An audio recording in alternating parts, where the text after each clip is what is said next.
Hello दोस्तों, मैं अपने एजुकेशन एक्सप्रेस क्लासेज में आप सभी का स्वागत करता हूं।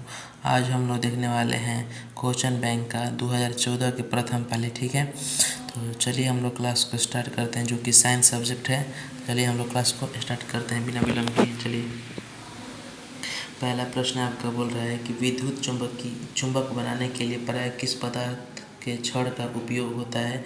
तो आपको याद रखना है कि चुंबक बनाने में किस छड़ का उपयोग किया जाता है, तो नरम लोहा का उपयोग किया जाता है। ठीक है, चलिए हम लोग दूसरे नंबर प्रश्न को देखते हैं। दूसरा नंबर प्रश्न बोल रहा है आपका कि हमारे घरों में विद्युत आपूर्ति की जाती है वह कौन सी है। तो आपको याद रखना है 220 भी प्रतिवर्ती धारा। ठीक है, 220 प्रतिवर्ती धारा, दूसरा का सी हो जाएगा। चलिए हम लोग तीसरे नंबर प्रश्न को देखते हैं। तीसरा नंबर प्रश्न बोल रहा है किसी विद्युत का प्रतिबिंब आँख के जिस भाग पर पड़ता है वह है। प्रश्न बोल रहा है कि किसी वस्तु का प्रतिबिंब आँख के जिस भाग पर पड़ता है वह है। तो आपको याद रखना है क्या, रेटिना। क्या रखना है, रेटिना। तीसरा के बी हो जाएगा, सॉरी। चलिए हम लोग चौथा प्रश्न देखते हैं। चौथा नंबर प्रश्न बोल रहा है आपका, चौथा नंबर प्रश्न है कि एक स्वस्थ आँख की दूरी बिंदु होती है। आपको याद रखना है कि एक स्वस्थ आँख की बिंदु दूरी अनंत होती है। कितनी होती है बाबू, अनंत होती है। ठीक है, चलिए पाँचवा नंबर प्रश्न को देखते हैं। पाँचवा नंबर प्रश्न आपका क्या बोल रहा है। पाँचवा नंबर प्रश्न है आपका कि जीवाश्म ईंधन की ऊर्जा का वास्तविक स्रोत क्या है। बोल रहा है प्रश्न कि जीवाश्म ईंधन की ऊर्जा का वास्तविक स्रोत क्या है। तो आपको याद रखना है कि देखिए, जीवाश्म ईंधन का वास्तविक स्रोत इसमें से कोई नहीं है। ना नाभिकीय ऊर्जायान है, ना सूर्य है, ना चंद्रमा है। आपको याद रखना है इनमें से कोई नहीं होगा। ठीक है, चलिए हम लोग 6 नंबर प्रश्न देखते हैं। 6 नंबर प्रश्न आपका क्या बोल रहे हैं। 6 नंबर प्रश्न है कि विद्युत चुंबकीय प्रेरक की खोज किसने की थी। बोल रहा प्रश्न कि चुंबक प्रेरक की खोज किसने की थी। तो आपको याद रखना है फैराडे ने की थी। किसने की थी, फैराडे ने की थी। ठीक है, 6 के ए हो जाएगा। चलिए हम लोग 7वां नंबर प्रश्न को देखते हैं। 7वां नंबर प्रश्न क्या बोल रहा है। 7वां नंबर प्रश्न है आपका कि जो नेत्र निकट स्थित वस्तु को साफ नहीं देख सकता है उस नेत्र में होता है। तो आपको याद रखना है कि जिस नेत्र में निकट स्थित वस्तु को साफ नहीं देख सकता है उस नेत्र में होता है। तो आपको याद रखना है उस नेत्र में दूरदृष्टि दोष होता है। क्या होता है, दूरदृष्टि दोष होता है। ठीक है, चलिए 8वां नंबर प्रश्न देखते हैं। 8वां नंबर प्रश्न बोल रहा है कि समीकरण CaCO3 ऊष्मा CaO + CO2 गैस किस प्रकार की समीकरण है। देखिए, जब भी एक पदार्थ से दो पदार्थ बदलते हैं तो वो होता है वियोजन। अगर दो पदार्थ से एक पदार्थ बनता है तो हो जाएगा संयोजन। ठीक है, चलिए हम लोग 9 नंबर प्रश्न को देखते हैं। 9 नंबर प्रश्न आपका क्या बोल रहा है। 9 नंबर प्रश्न है कि साग सब्जियों के विघटित होकर कंपोस्ट बनना किस अभिक्रिया का उदाहरण है। तो आपको याद रखना है कि जो ऊष्माक्षेपी है, ऊष्माक्षेपी होगा इसका आंसर। ठीक है, साग सब्जियों का विघटित होकर कंपोस्ट बनना किस अभिक्रिया का उदाहरण है, तो ऊष्माक्षेपी। ठीक है, चलिए हम लोग 10 नंबर प्रश्न देखते हैं। 10 नंबर प्रश्न आपके स्क्रीन पर है। 10वां नंबर प्रश्न बोल रहा है कि निम्नलिखित में से कौन विजातीय यौगिक है।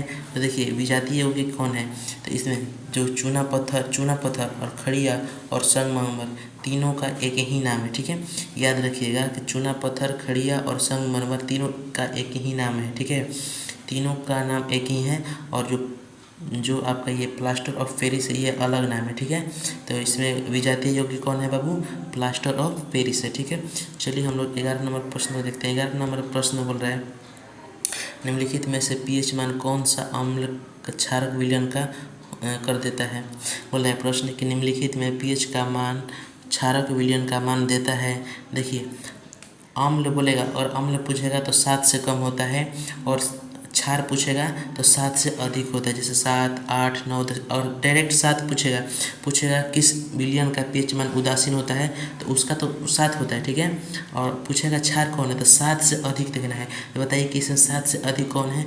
तो देखिए, 7 से अधिक इसमें 13 है, तो इसमें क्षारक विलयन कौन हो जाएगा, 13 हो जाएगा। ठीक है, चलिए हम लोग 12 नंबर प्रश्न देखते हैं। 12 नंबर प्रश्न कौन है, 12 नंबर प्रश्न बोल रहा है कि कौन सा अधातु कमरे के ताप पर द्रव अवस्था में होता है। देखिए, अधातु कमरे के ताप पर द्रव होता है, तो आपको याद रखना है कि कमरे के ताप पर द्रव कौन होता है, तो आपको याद रखना है ब्रोमीन। यह कैसे भी करके ये वाला प्रश्न आपको याद कर लेना है, MVBI है, ठीक है। चलिए आगे देखते हैं। बोल रहा है सीसा और टीन की मिश्र धातु को क्या कहते हैं। बोल रहे सीसा और टीन की मिश्र धातु को क्या कहते हैं। देखिए, इस प्रश्न एकदम मोस्ट VVI है, ठीक है। प्रश्न है कि सीसा और टीन की मिश्र धातु को हम क्या कहते हैं, तो आपको याद रखना है हम सोल्डर कहते हैं। क्या कहते हैं, सोल्डर, ठीक है। जो घरों में लगता है बॉल में, वो सोल्डर, ठीक है। चलिए हम लोग 14 नंबर प्रश्न देखते हैं। 14 नंबर प्रश्न आपका क्या बोल रहे हैं। 14 नंबर प्रश्न है कि ऑक्सीजन के दो परमाणुओं के बीच कितने आबंध पाए जाते हैं। ऑक्सीजन के दो परमाणुओं के बीच कितने आबंध पाए जाते हैं। देखिए, ऑक्सीजन कैसे, ऑक्सीजन O2 लिखा था है, ऑक्सीजन में क्या लिखा है, O2 लिखा था है ना। तो ऑक्सीजन में जो कितना हो गया है, कितना आबंध है, 2 आबंध है, ठीक है। तो यहाँ पर 2 हो जाएगा, ठीक है।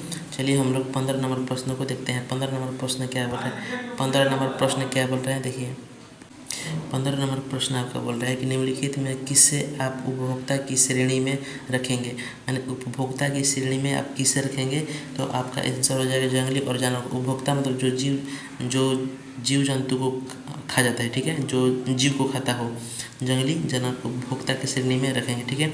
चलिए हम लोग 16 नंबर प्रश्न में देखते हैं। 16 नंबर प्रश्न आपका है कि कवक में पोषण की कौन सी विधि पाई जाती है। तो आपको याद रखना है कि कवक में आपका जो आपका मृत जीवी है पाई जाती है। कवक में कौन से जीव पाए जाते हैं बाबू, मृत जीवी। कवक में कौन से पाई जाती है, तो मृत जीवी आपको याद रखना है, ठीक है। चलिए हम लोग 17 नंबर प्रश्न को देखते हैं। 17 नंबर प्रश्न आपका क्या बोल रहा है कि मुकुलन द्वारा प्रजनन किसमें होता है। मुकुलन द्वारा प्रजनन किसमें होता है, तो आपको याद रखना है कि मुकुलन द्वारा क्या होता है, ईस्ट में होता है, ठीक है। मुकुलन द्वारा किसमें होता है, मुकुलन द्वारा, एक मिनट। देखिए, प्रश्न है कि मुकुलन द्वारा प्रजनन किसमें होता है, तो आपको याद रखना है ईस्ट में होता है, ठीक है। चलिए हम लोग 18 नंबर प्रश्न देखते हैं। 18 नंबर प्रश्न क्या बोल रहा है।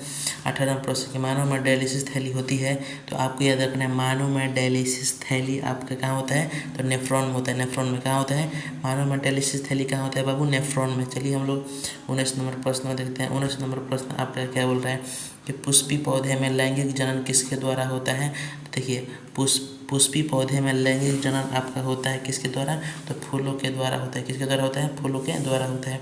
चलिए हम लोग 20 नंबर प्रश्न को देखते हैं। 20 नंबर प्रश्न आपका क्या बोल रहा है कि निम्न में से कौन सा जैविक प्रक्रम द्वारा अपघटित होने वाला पदार्थ है।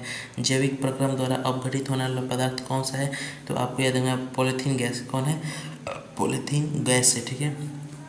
तो जितने भी प्रश्न थे 2014 में पूछा गया था, हम सभी प्रश्नों के यहाँ पर क्वेश्चन बैंक का था, हम करा दिए हैं। और वीडियो अच्छा लगा हो तो देखिए बाबू, ज़्यादा से ज़्यादा शेयर कीजिए, ठीक है।